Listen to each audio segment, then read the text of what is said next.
A'udzubillahi minasyaitonirrajim. Bismillahirrahmanirrahim. Bapak-bapak dan saudara-saudara rahimakumullah. Alhamdulillah malam hari ini kita bisa melanjutkan kajian Syarah Al-Hikam. Pada malam hari ini kita sampai pada halaman 32 jilid 2 baris kedua dari atas.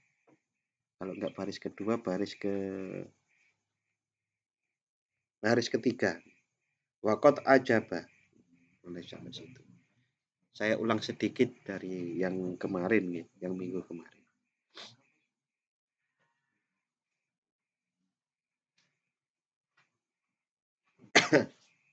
Tsumma qala Asy ibnu Athaillah radhiyallahu an wa qad ajaba rabbuka min qaumin yusaquna ilal jannah bisalasil. Waqad ajaba dan sungguh Tuhanmu membuat ketakjuban. Ini ada makna baru berbeda dengan yang kemarin. Dan sungguh Tuhanmu membuat ketakjuban min kaumin dengan suatu kaum yusakuna yang digiring, yang diantarkan ilal jannati menuju surga bisalasili dengan dibelenggu dengan rantai-rantai. Jadi penjelasan dari hikmah yang sebelumnya itu disebutkan bahwasannya Allah Subhanahu wa taala membuat kewajiban-kewajiban bagi manusia, bagi umat muslim untuk dikerjakan. Selain kewajiban itu juga berbatas waktu. Contoh zuhur berbatas waktu, asar berbatas waktu, dan seterusnya. Itu adalah untuk agar manusia itu kaum mukmin dan muslim mau mengerjakannya walaupun ada keterpaksaan. Karena terpaksa mengerjakannya itu pun akan menyebabkan mereka itu masuk surga. Jadi Allah membuat kewajiban dan membuat waktu-waktu bagi ibadah itu seakan-akan manusia itu dirantai, tapi dirantainya digiring ke surga. Nah, itu kan mengherankan sebetulnya. Mengenang barang enak kok dadak dirantai. Mestinya kan kita dengan sukarela. Manusia itu mestinya sukarela dan berebut untuk ke surga. Tapi nyatanya harus dikasih kewajiban, harus diweden-wedeni, dan seterusnya. Dan ini tidak hanya sekedar hikmah dari Syekh Ibnu Athaillah As-Sakandari, ini juga merupakan hadis dari Rasulullah Shallallahu Alaihi Wasallam juga seperti itu. Contoh, kama fa'ala bi usarul kufar. Hal ini sebagaimana diperbuat. Hal ini sebagaimana diperbuat oleh Allah kepada orang-orang kafir. Haina yuradu minhumud dukhulu fil Islam.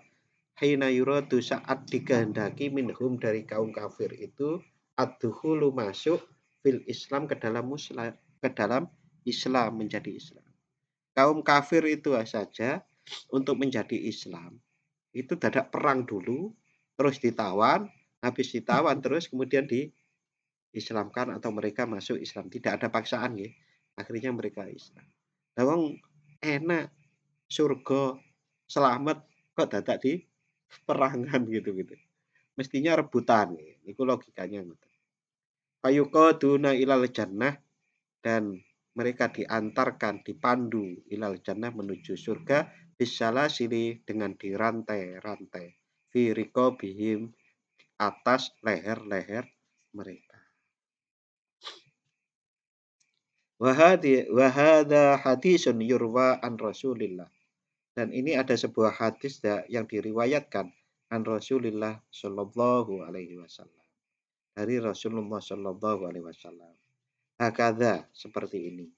Ajaballah, Allah membuat ketakjuban min akwamin atas orang-orang atau kaum yuqaduna ilal jannah yang diantar ke surga bisalasili dengan rantai-rantai. Ini hadis riwayat Imam Bukhari di bab jihad, hadis Abu Dawud di bab jihad juga, hadis dari Ahmad bin Hambal. Ini muttafaqun alaih. Kultu saya berkata. Saya siapa di sini? Saya ini yang dimaksud adalah penulis syarahnya, yaitu Syekh Ibnu Abbad An-Nafasi Ar-Rundi. Beliau menjelaskan begini. Wa ta'birul mu'alif, adapun ungkapan mu'alif rahimahullah, yaitu Syekh Ibnu Athaillah. Ungkapan Syekh Ibnu Athaillah bis salasil, dengan kata salasil, wasauki biha, dan wasauki. Sauki itu digiring, kalau salasil tadi rantai-rantai. Ungkapan itu wastima luhu dalika, dan penggunaannya dua kata itu fitakali fil wajibah, di dalam beban-beban kewajiban. Maksudnya kan gini, orang diwajibkan untuk sholat itu kan seperti di rantai, dipaksa untuk keselamatan. Sekarang gini, orang yang merasa butuh dengan sholat, lalu sholat dengan sukarela, dengan orang yang takut dengan neraka, banyak pun gitu. Banyak yang takut, Pak. Kan dulu pernah saya sampaikan ada piramida ini. Orang yang terbawah niku kan kalau ibadah masih transaksional, seperti orang dagang.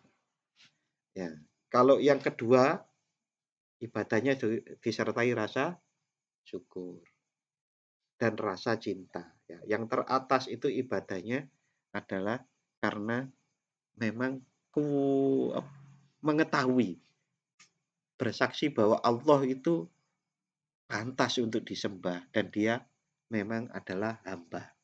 Jadi klop gitu loh, Pak. Ibaratnya klop ini pripun nggih. Nek ngurupi lampu ya kudu dicolokke. Nah, itu pas. Nah, orang-orang ini menyaksikan yang paling atas ini, atau disebut orang yang ma'rifat itu menyaksikan Gusti Allah itu memang sungguh sangat pantas untuk disembah, dan saya gitu. Itu memang kawula yang sangat pantas untuk menyembah. Nek aku orang nyembah ora pantas, ora cocok gitu. Maka dia menyembah karena penyaksiannya kepada Allah Subhanahu wa taala, atau disebut sebagai orang-orang yang ma'rifat. Tapi mboten napa-napa, walaupun orang itu masih berada di dalam dia itu takut kepada neraka, berharap surga, niku nggih mboten napa-napa. Itu kalau dilakukan terus dengan sungguh-sungguh dan ikhlas, insya Allah Allah akan menaikkan kelasnya. Syaratnya sungguh-sungguh dan berniat wedi tenan aku karo siksane Gusti Allah. Itu nanti akan dinaikkan. Nah, itu namanya at-takalif al-wajibah.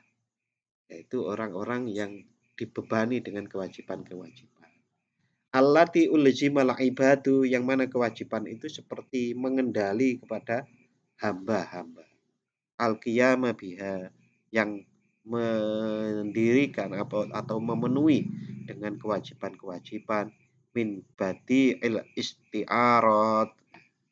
Jadi ungkapan Syekh Abu Hasan Asyadzili dengan as-salasil dan as-sauki, rantai dan digiring, itu adalah min badi'il isti'arat, bagian dari keindahan majas isti'aroh. Jadi ya badik gitu. Ini kan min badik ini. Ya badik itu bisa dimaknai yang maha kreatif, yang maha pencipta, yang maha indah. Niku saged. Nah, majas isti'aroh niku pripun? Majas isti'aroh niku adalah kata-kata yang bukan sesungguhnya, tapi dipinjam. Seperti rantai.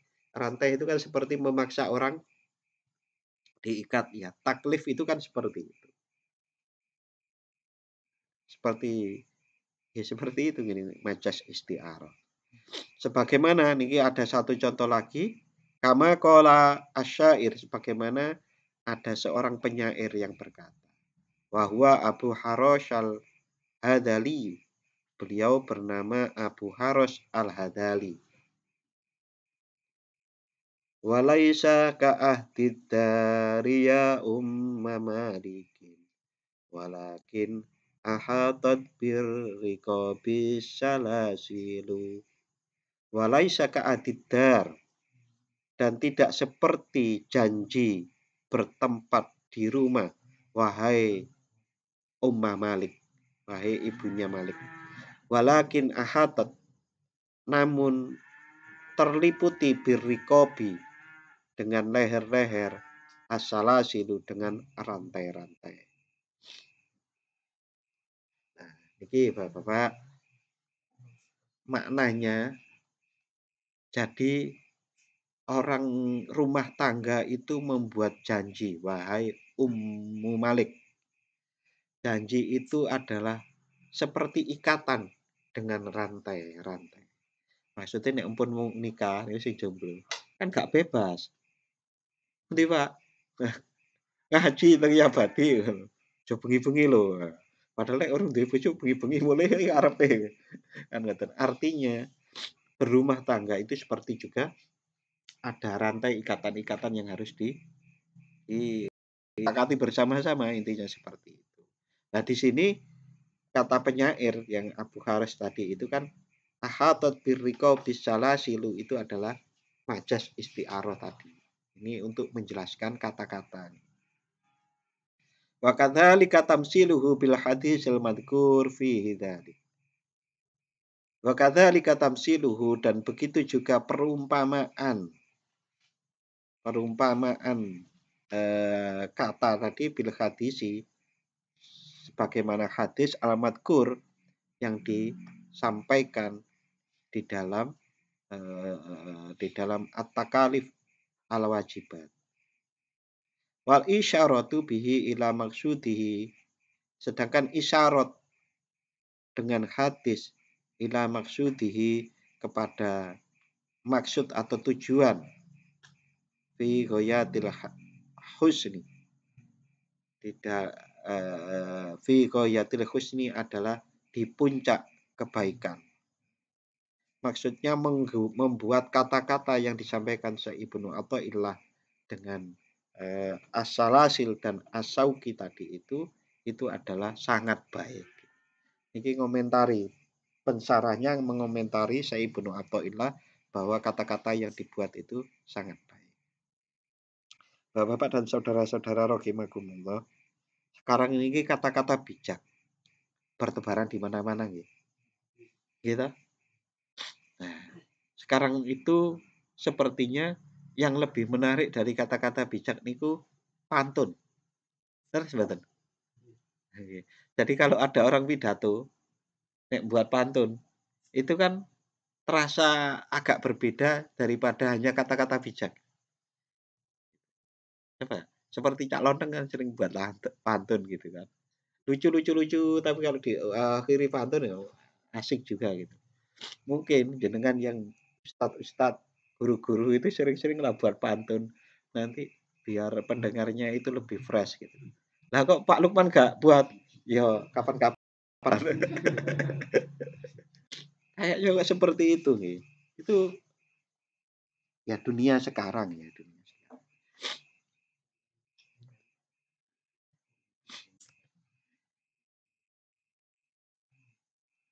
Bapak-bapak dan saudara-saudara, tadi kan disebutkan Allah membuat ketakjuban.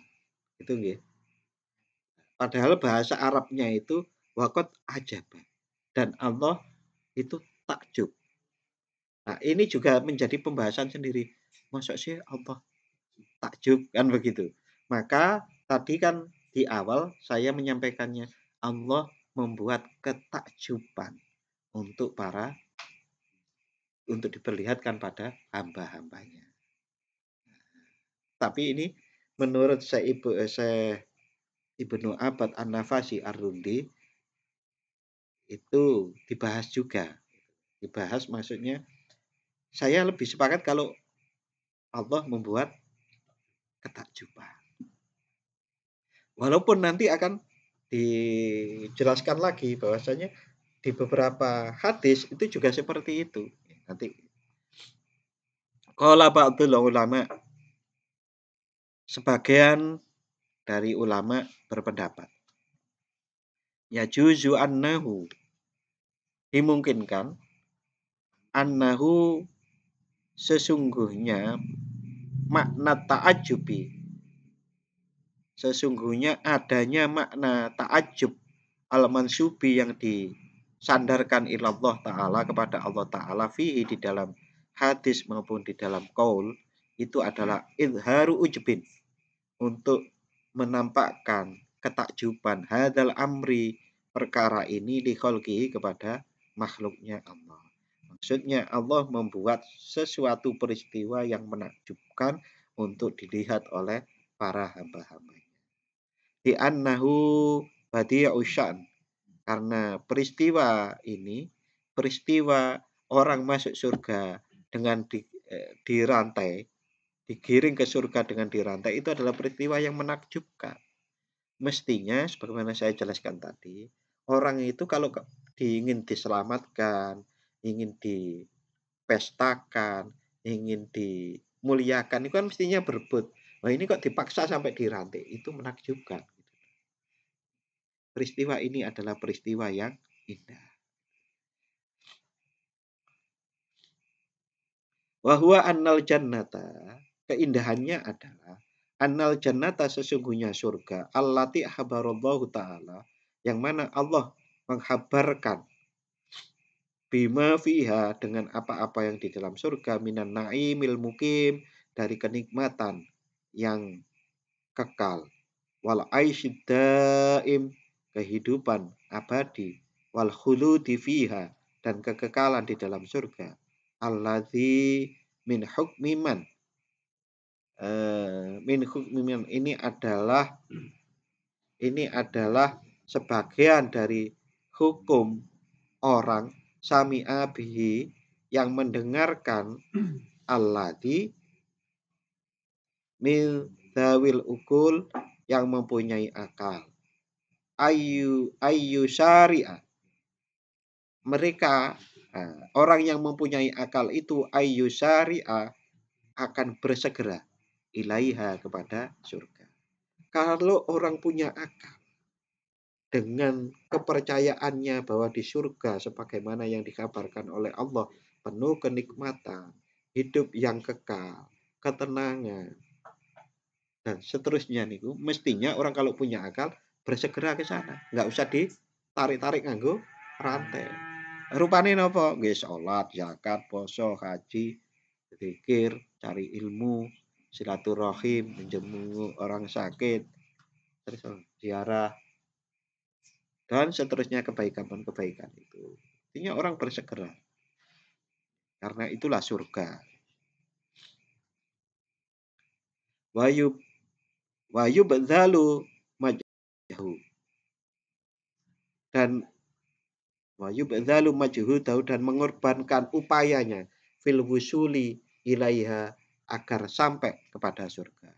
Wa yatahammala, dan bersedia menanggung, al makariha, sesuatu yang tidak disenangi, wal masyaqqati, dan keberatan-keberatan atau kesengsaraan, liyana laha, untuk mendapatkan surga. Ini penjelasannya seperti itu. Berikutnya, wahaulai yamtani'una,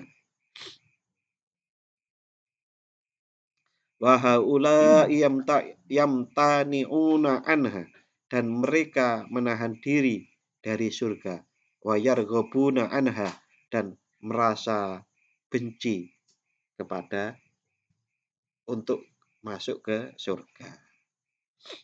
Nah, ini kan berarti kalau orang niku punya akal bersegera ke surga, kalau kenyataannya banyak orang yang males-malesan, menahan diri, maupun benci kepada surga.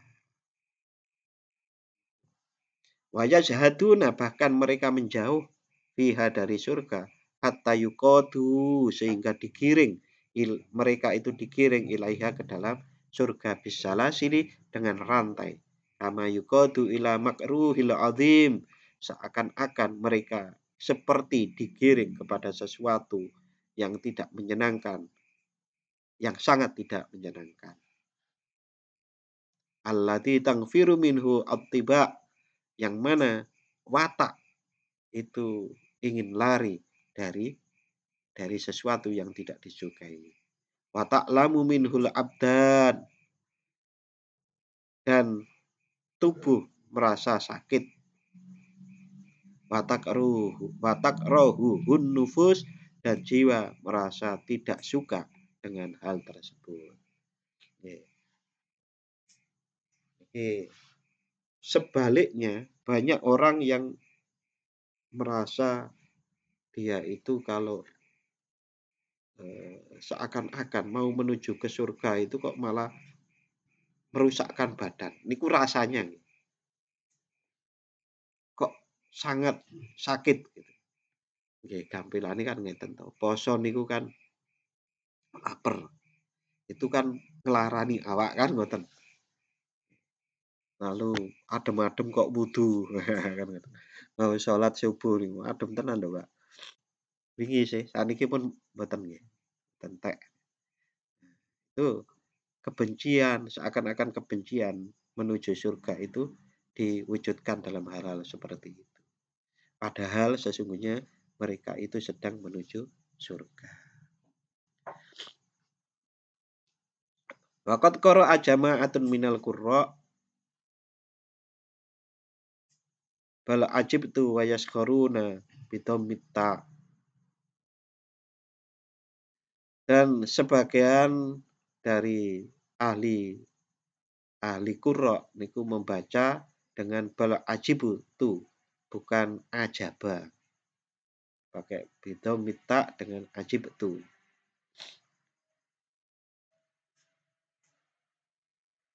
Fi hadisi Rasulillah sallallahu alaihi wasallam. Lakot, kalau yang tadi itu berarti lakot ajib tuh, ngoten nggih. Kalau pakai ajib tuh. Tetapi kalau yang ini, kalau tidak sebagian, menurut sebagian ahli qurra tadi, berarti lakot ajaballahu min fulanin wa fulana fi qissatil ansori. Nah, ini masih membahas tentang ketakjuban tadi. Dalam hadis Rasulullah Shallallahu alaihi wasallam, sesungguhnya Allah mengagumi, takjub min fulanin, kepada seorang laki-laki, wa fulanin, dan seorang perempuan, suami istri ini, fi qissatil ansori, di dalam kisahnya al-ansori, alladzi qala, yang mana al-ansori ini berkata limro'atihi, kepada istrinya, akrimi, muliakanlah wahai istriku, dhaifa Rasulillah sallallahu alaihi wasallam, kepada tamunya Rasulullah sallallahu alaihi wasallam. Ada hadisun sahihun masyhur. Ini adalah hadis yang sahih yang masyhur. Kenapa hadis ini? Ini sebut masyhur ya? Berarti jenengan hafal loh. Niku hadis kan satu saat an Abi Hurairah, dari Abi Hurairah. Iki yang meriwayatkannya diantaranya Imam Bukhari di dalam Sahih Bukhari. Ada bahwasannya sahabat Abu Hurairah itu mengatakan ada seorang laki-laki datang kepada Nabi Shallallahu alaihi wasallam. Nah, karena kalau ada tamu datang biasanya kan dijamu. Niki wong Jawa zaman dhisik niku ngoten niku. Nek jenengan KKN mungkin masih nggih.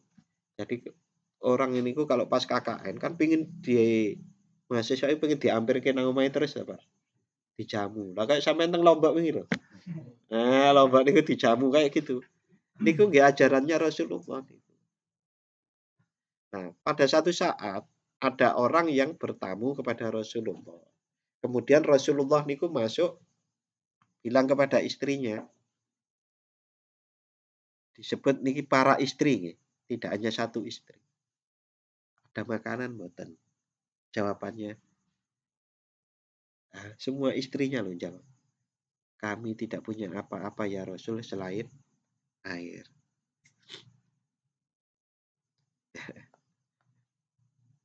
Nek dibahas kan rada apet ya, Pak. Masa kok ayo kita meneladani Rasulullah. Kita teladani Rasulullah. Apanya? Istri lebih dari satu. Kan karepe ngomong ngono iku lho. Nah, sing diteladani ngene iki wani ora? Kala-kala nang omah ora ana apa-apa kecuali kala-kala mawon ampun terus-terusan. Terus-terusan gak kuat. Mboten enten napa-napa ya Rasul selain adanya air. Maka Rasulullah karena ingin menjamu tamu niku, maka kemudian Rasulullah Shallallahu Alaihi Wasallam berkata kepada orang banyak, siapa yang mau mengajak atau menjamu orang ini? Maka ada seorang laki-laki dari kaum Ansor berkata, saya ya Rasul. Sahabat Ansor itu kemudian pulang bersama laki-laki tamu Rasulullah Shallallahu Alaihi Wasallam tadi dan kemudian berkata kepada istrinya, muliakanlah tamu Rasulullah Shallallahu Alaihi Wasallam ini. Nah, itu sebagaimana yang dikutip di Al-Hikam tadi. Ternyata Bapak-bapak, istrinya ini wis pede arep jamu. Ternyata istrinya berkata, kita tidak memiliki apa-apa kecuali sepotong roti untuk anak kita. Tinggal sepotong. Akhirnya gimana caranya? Nah, sahabat Ansor itu kemudian berkata, suguhkanlah makanan kamu itu, lalu matikanlah lampu dan tidurkanlah anakmu. Ini memang terkenal kok Pak hadis ini. Jadi tamune maem, terus lampunya dipateni, suami istri itu ngancani koyok seakan-akan ikut makan bareng. Mungkin kecap-kecap.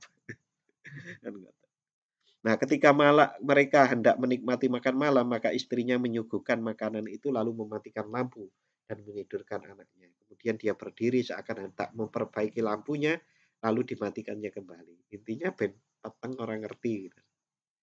Nah, suami istri itu hanya menggerak-gerakkan mulutnya seperti mengunyah sesuatu, seolah keduanya ikut menikmati hidangan. Kemudian keduanya tidur dalam keadaan lapar karena tidak makan malam. Ketika pagi harinya pasangan suami istri itu menemui Rasulullah Shallallahu Alaihi Wasallam, maka beliau berkata, malam ini Allah tertawa atau terkagum-kagum karena perbuatan kalian berdua. Ini masih bahas kata-kata tadi loh Pak. Takjub tadi loh. Ini enten. Ada yang berpendapat enggak, di hadis saja ada kok memang. Malam ini Allah tertawa atau terkagum-kagum karena perbuatan kalian berdua. Maka kemudian Allah menurunkan firman Allah dalam Quran surat Al-Hasyr ayat 9. A'udzubillahi minasyaitonirrajim. Bismillahirrahmanirrahim. Wa yu'siruna ala anfusihim walau kana bihim khasasah wa may yuqa syuhha nafsihi faulaika humul muflihun. Faulaika humul muflihun. Yang artinya dan mereka lebih mengutamakan orang lain. Jadi ini tadi kan kaum Ansor yang mengutamakan kaum Muhajirin yang pertama tadi daripada diri mereka sendiri sekalipun mereka memerlukan apa yang mereka berikan. Dan siapa yang dipelihara dari kekikiran dirinya, mereka itulah orang-orang yang beruntung.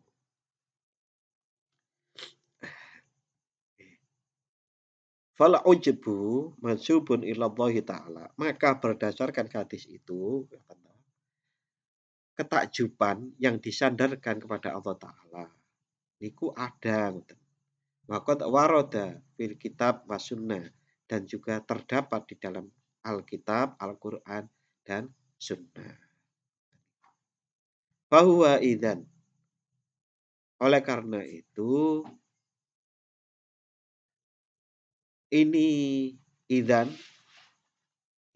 min sifatis sam'iyah. Ini merupakan salah satu sifat yang sam'iyah niku yang kategori didengar. Yang kategori didengar niku maksudnya ngaten. sifat yang suatu hal yang sifatnya hanya dirungu, tidak boleh bukan tidak boleh. Jadi kita memikirkannya niku percaya dulu. Sam'iyat niku kategori yang didengar, dipercaya, dipikirkan. Seperti surga itu ada, neraka itu ada. Sakmenten ini kan belum pernah lihat surga dan neraka semuanya toh. Kita percaya dari Rasulullah. Rasulullah ngabarkan ke kita. Kita percaya pada Al-Qur'an. Al-Qur'an menyampaikan kepada kita, mengabarkan kepada kita. Nah, itu sam'iyat. Wah, ini kok peteng. Ini kan mengambil kesimpulan dari keadaan sekeliling kita. Gitu. Nah, itu berarti makulat. Itu sesuatu yang di hasil pemikiran. Air dengan kertas, ya kertasnya basah dong. Gitu. Atau kertas kering dengan api, terbakar dong kertasnya. Nah, ini makulat.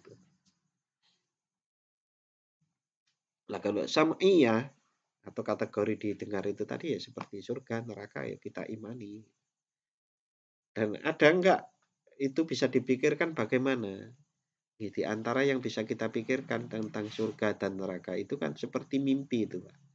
Mimpi itu kita mungkin pernah masing-masing itu mimpi gak enak, mimpi enak. Gitu. Nah, ini kayak ngoten itu. Kayak oh nyoto.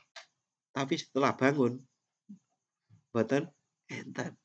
Nah, begitu juga surga dan neraka itu. Saiki koyo-koyo gak ono tapi iku nyoto. Itu bisa dijadikan dasar-dasar agar kita betul-betul bisa mempercayai keimanan kita niku bertambah.